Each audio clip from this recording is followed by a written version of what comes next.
Hello student, आज जो है हम समरूप त्रिभुज के नियमों के बारे में पढ़ेंगे। अब तक जो हमने बनाया था पीछे वीडियो आप लोगों ने देख लिया होगा मेरी चैनल पे कि जो समरूप त्रिभुज और सर्वांग सम त्रिभुजों में क्या अंतर है, समरूप क्या होता है, सर्वांग सम क्या होता है। ठीक है।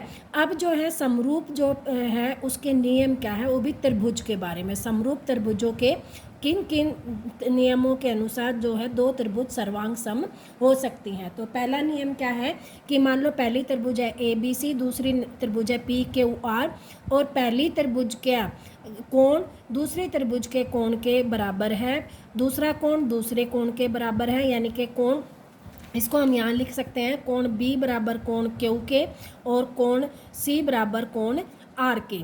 तो ये त्रिभुज क्या होगी, समरूप त्रिभुज होगी। ये समरूपता का निशान है कि ABC त्रिभुज जो है समरूप होगी PQR से। प्रॉपर्टी क्या है, कोण भुजा कोण के नियम से। ठीक है। इसी तरह जो है दूसरा नियम क्या है, इसको हम इस तरह भी कह सकते हैं कि एक त्रिभुज का एक कोण दूसरे त्रिभुज के एक कोण के बराबर हो और दूसरा कोण दूसरे कोण के बराबर हो, तो वो त्रिभुज जो है दोनों त्रिभुज सर्वांग समरूप होंगी। ठीक है। अब अगला जो नियम है वो क्या है कि एक त्रिभुज की तीनों भुजाएं दूसरी त्रिभुज के तीनों भुजाओं के समानुपाती हों, यानी कि उनका अनुपात अगर समान है तो वो त्रिभुज भी समरूप त्रिभुज होंगी। अब कैसे कि AB भुजा बटे PQ ये वाली, BC upon QR, AC upon PR, अगर इन तीनों का अनुपात सेम है तो ये त्रिभुज भी क्या होंगी, समरूप त्रिभुज होंगी। कौन सी प्रॉपर्टी से, भुजा भुजा भुजा, यानी कि SSS जो है उस प्रॉपर्टी से जो है ये भुजाएं क्या होंगी, बराबर होंगी। तीसरा जो है वो क्या है कि मान लो दो भुजा और एक कोण पहली त्रिभुज की दूसरी दो भुजा और एक कोण के अगर बराबर है, दो भुजाओं का अनुपात और तीसरा कोण अगर बराबर है तो वो त्रिभुज भी क्या होंगी, समरूप त्रिभुज होंगी। जैसे ये AB है, ये कोण ये भुजा AB भुजा PQ के, ठीक है, BC भुजा QR के, और कोण B बराबर कोण किसके हैं, Q के। तो इनका अनुपात अगर बराबर है और ये दो एक कोण बराबर है तो ये भी त्रिभुज क्या होंगी, समरूप त्रिभुज होंगी। ABC समरूप होगी PQR के। ठीक है। ये समरूपता के जो हैं तीन नियम हैं। इन तीन नियमों के अनुसार जो है हम आगे क्वेश्चन निकालेंगे।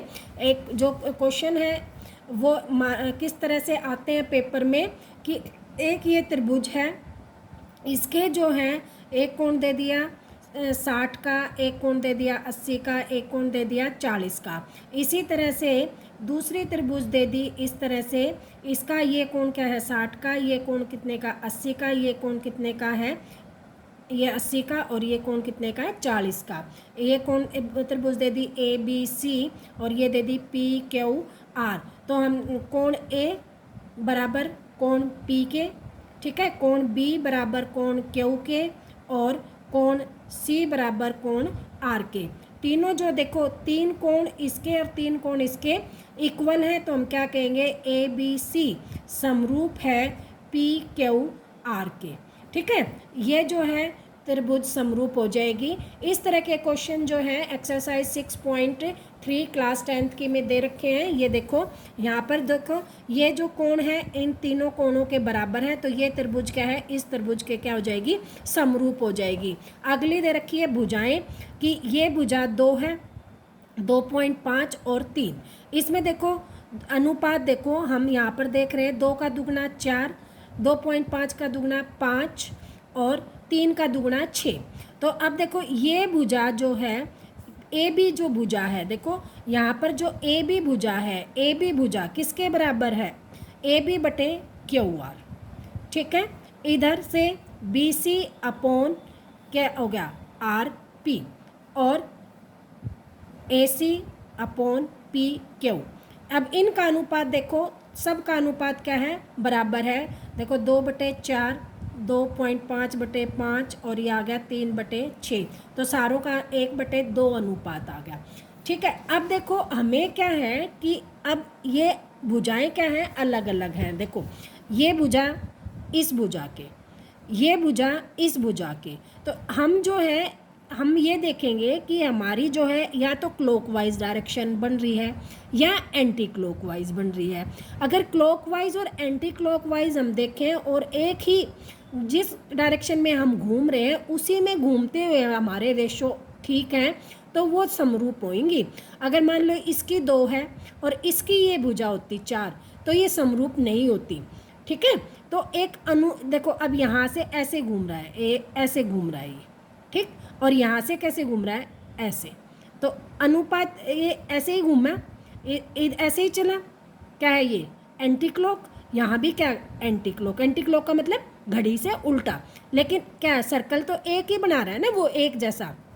तो इस त्रिभुज को हम क्या लिखेंगे, इधर ABC लिखेंगे तो ये समरूप होएगी किसके, QRP के, QRP के। देखो AB किसके है, QR के, तो हमने QR पहले लिख दिया। BC किसके है, RP के, तो हमने RP लिख दिया। फिर क्या है CA तो हमने यहाँ क्या लिखा, PQ। ठीक है, लिखने का तरीका भी वही होगा जो भुजा जिस भुजा के बराबर है। आपको ये जरूर ध्यान देना है, इससे हमें पता चलेगा AB किसके बराबर है, QR के, BC किसके बराबर है, RP के। ठीक है, अगर ये लिखने का तरीका अगर हम यहाँ लिख देते PQR या PQR लिख देते या PRQ लिख देते तो ये हमारा क्या हो जाता, गलत हो जाता, क्योंकि हमें पता है PQ जो है AB के इक्वल नहीं है। देखो PQ क्या हमारी 6 है, AB क्या है 2, तो इनका अनुपात और इनका अनुपात क्या है, एक जैसा नहीं है। तो लिखने का हमारा तरीका क्या होगा, जो भुजा जिस अनुपात में चल रही है उसी अनुपात में हम लिखेंगे। अब देखो यहाँ पर क्या है, 2 का दुगुना तो 4, 3 का दुगुना 6, 2.7 का दुगुना 5, तो ये तो रेशियो ही इक्वल नहीं है। क्लॉक और एंटी क्लॉक तो हम बाद में देखेंगे, पहले क्या देखना था हमें, रेशियो ही इक्वल नहीं है, तो इसको हम कहेंगे समरूप नहीं है। उससे अगला देखो, ये 2.5, ये 5 का दुगुना 10, ये कोण इक्वल दे रखे हैं। ठीक है, अब हमें देखना है कि ये समरूप है या नहीं है। अब हम देखें, अगर हम यहाँ से चलें, ऐसे घूमें, ठीक, और यहाँ से हम किधर घूमें, कोण वाले से घूमे, तो ऐसे घूमे। अब ऐसे में देखना है कि ऐसे घूमते और ऐसे घूमते तो हमारा अनुपात सेम आ रहा है, नहीं आ रहा, नहीं आ रहा, तो ये भी क्या है, समरूप नहीं है। अब देखते हैं ये है या नहीं है। अब हमारा क्या है, हम कोण वाले से लेके चलते हैं, ऐसे घुमा के ऐसे पहुंच गए यहाँ पे, इधर से हम ऐसे घुमा के ऐसे पहुँचे, तो कौन सी भुजा, ये कोण हो गया। अब इस भुजा का होना चाहिए अनुपात, ठीक, और इस भुजा का इस भुजा से होना चाहिए। अब देखते हैं कि ये भुजा जो है हमारी 70 हमारा कोण था इस वाले के साथ, तो ये 2.5 है, ये हमारी 10 है, नहीं है, ये हमारी 6 है, नहीं है, तो ये क्या है, समरूप नहीं है। इससे अगला देखते हैं कि ये 80 डिग्री 2.5 5 3 3। अब देखो इसका 5 इसका 2.5, रेशो तो इक्वल है। अब कौन देखते हैं, दो भुजाएं, इन दो भुजाओं के बीच और इन दो भुजाओं के बीच नहीं है। देखो क्या है हमारा कि ये दो भुजा हैं और ये दो भुजा है, ये 6 है, ये 5 है, ठीक है, तो इन दो भुजाओं के बीच ये कोण यहाँ होता तो ये समरूप होता, नहीं तो नहीं है, तो ये भी समरूप नहीं है।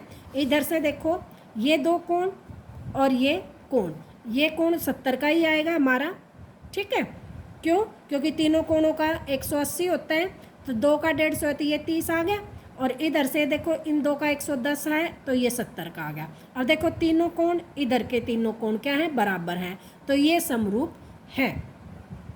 ठीक है, आई होप ये क्वेश्चन आप लोगों को अच्छी तरह से समझ में आ गया होगा। अच्छा, अगला क्वेश्चन है कि आकृति 6.35 में ये एक आकृति दे रखी है, इसको यहाँ पर समझ लेते हैं किस तरह से बना रखी है कि दो पैरेलल लाइन है ये, ठीक है। और इस पे जो है ये बना दी AC और ये बना दी DB, ये ABCD, और ये कोण दे दिया हमें 125 का और ये कोण दे दिया 70 का, ठीक है। अब जो है क्या हम, और ये दो त्रिभुज जो हैं वो क्या दे रखी हैं, ये O पॉइंट है और ये जो त्रिभुज हैं ये दे रखी हैं समरूप त्रिभुज हैं। तो हमें कोण निकालने हैं DOC कितने का होगा, DCO और OAB, ठीक है। अब देखो वैसे तो हमें ये कोण निकालने हैं, पहले सबसे पहले तो देखो हम जो हमें पता है वो कोण निकालते हैं। ये 125 का है और एक लाइन पे, ये एक लाइन है, एक लाइन के कोण पर देखो ये लीनियर पेयर वाला है कि एक लाइन पर बना कोण 180 डिग्री का होता है। अब ये 125 का है तो ये कितने का बचेगा, इसमें से घटा लेते हैं तो ये कितने का बच गया, 55 डिग्री का। तो ये वाला हमारा कोण कितने का आ गया, 55 डिग्री का, ठीक है। और शीर्षाभिमुख कोण क्या होते हैं, बराबर होते हैं, तो ये कोण भी हमारा कितने का आ गया, 55 डिग्री का। अब दो कोणों का जोड़ 180 होता है, 70 और 55 कितना हो गया, 125। तो ये कोण भी कितने का बचेगा, 55 का। और यहाँ से ये कोण 55 का है, ये कोण देखो दो पैरेलल लाइन एक तिर्यक रेखा काट रही है, तो ये कोण भी कितने का हो जाएगा, ये कोण हमारा मान लो कितने का है, 70 का, तो ये कोण भी कितने का होगा, 70 का, ठीक है। ये कोण इसके बराबर है तो हमारा ये कोण कितने का होगा, 70 डिग्री का, ये कोण कितने का होगा, 55 का। अब जो जो पूछ रखा है वो लिख देते हैं, DOC। अब देखो DOC ये वाला कोण कितने का है, 55 का। DCO ये भी कितने का है, 55 का। OAB ये वाला कोण कितने का है, 55 का। अब हमें सारे कोण पता चल गए, सारे कोण कितने के आ रहे हैं, 55 के। अगर ये पूछा होता कौन सा, OBA तो ये कितने डिग्री का आ जाता, 70 डिग्री का, ठीक है। आई होप ये क्वेश्चन भी आप लोगों को समझ में आ गया होगा, ठीक है। इस तरह से जो है इम्पोर्टेंट क्वेश्चन है पेपर में आने के लिए। और मेन जो है पेपर में किस तरह के क्वेश्चन आते हैं, ऐसे ही जो है अनुपात वाले क्वेश्चन आते हैं कि दो भुजाएं दे दी, इन भुजाओं में और एक त्रिभुज की ये भुजा दे दी, मान लो ये 2 4 दे दी, ये 8 और ये दे दी 16, ये भुजा पूछ ली कितनी आएगी, मान लो ये 5 दे दी तो ये भुजा पूछ लेंगे कितनी आई, तो हम अनुपात क्या निकालेंगे, 2/8, 4/16 और 5 ये भुजा हमें पूछी है। तो इस भुजा का हम जो है मान लो ये PQR है, ये ABC है, तो इस भुजा का हम लिख देंगे PR। अब क्या है, 1/4, तो हमारा रेशियो क्या आ रहा है, 1/4 का, तो यहाँ भी क्या आना चाहिए, 1/4, तो यहाँ क्या होनी चाहिए, ये 20 होगी। तो हमारा ये जो है त्रिभुज क्या हो जाएगी, समरूप दे रखी होगी, तो ये अनुपात निकल जाएगा। और अगर ये दे रखा है तो हम क्या कह देंगे कि ये त्रिभुज क्या है, समरूप है। एक दो है क्वेश्चन आते हैं पेपर में कि दो भुजाओं का अनुपात अगर 4 मान लो कुछ भी दे दिया, 4:5 है, तो उसके जो है अक्षेत्रफलों के अनुपात बताइए, यानी कि भुजाओं का, त्रिभुज की भुजाओं का अनुपात जो है कितना है, 4:5 है। तो अक्षेत्रफलों का अनुपात बताइए। तो अक्षेत्रफल क्या होते हैं, भुजाओं का स्क्वायर होता है, तो हम इसका स्क्वायर कर देंगे, 4 का स्क्वायर अनुपात 5 का स्क्वायर, यानी कि 16:25। और कई बार क्या आ जाता है, अक्षेत्रफल दे रखा होता है, अक्षेत्रफलों का अनुपात दे रखा होता है, भुजाओं का अनुपात निकालना होता है। मान लो अक्षेत्रफलों का ये अनुपात दे दिया 4:5, तो हमें भुजाओं का अनुपात निकालना है। पेपर में ज़रूर आता है 1 नंबर का क्वेश्चन कि क्षेत्रफलों का अनुपात दे देंगे तो भुजाओं का निकालना है, भुजाओं का दे देंगे तो क्षेत्रफल का निकालना है। अगर भुजाओं का दे दिया, क्षेत्रफल का निकालना है तो हम उसका स्क्वायर कर देंगे, और अगर क्षेत्रफल का दे दिया, भुजाओं का निकालना है तो हम उसका क्या कर देंगे, अंडर रूट। ठीक है, तो ये आ जाएगा 2:5 ये किसका आ जाएगा, भुजाओं का अनुपात। इस टाइप के क्वेश्चन पेपर में बहुत आते हैं। तीसरा जो क्वेश्चन है किस टाइप के आते हैं, ये पक्का आते हैं कि मान लो एक जो है दीवार है, उसके साथ हमने एक सीढ़ी लगा दी।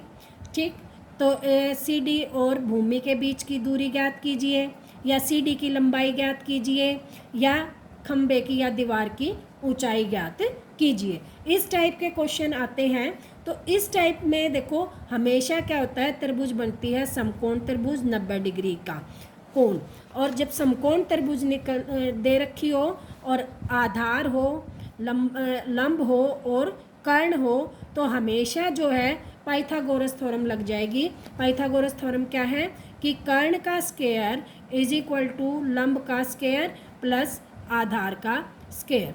इस टाइप के क्वेश्चन मोस्टली पेपर में आते हैं 2 या 3 नंबर में। और आपके हाफ ईयरली एग्ज़ाम चल रहे हैं तो ये क्वेश्चन जो है मोस्टली आएगा कि मान लो जो है दीवार की ऊंचाई या ये क्या दे खंबे की ऊंचाई जो है वो कितनी है, 4 सेंटीमीटर है, ये जो है 3 सेंटीमीटर है, तो सीढ़ी की लंबाई ज्ञात कीजिए।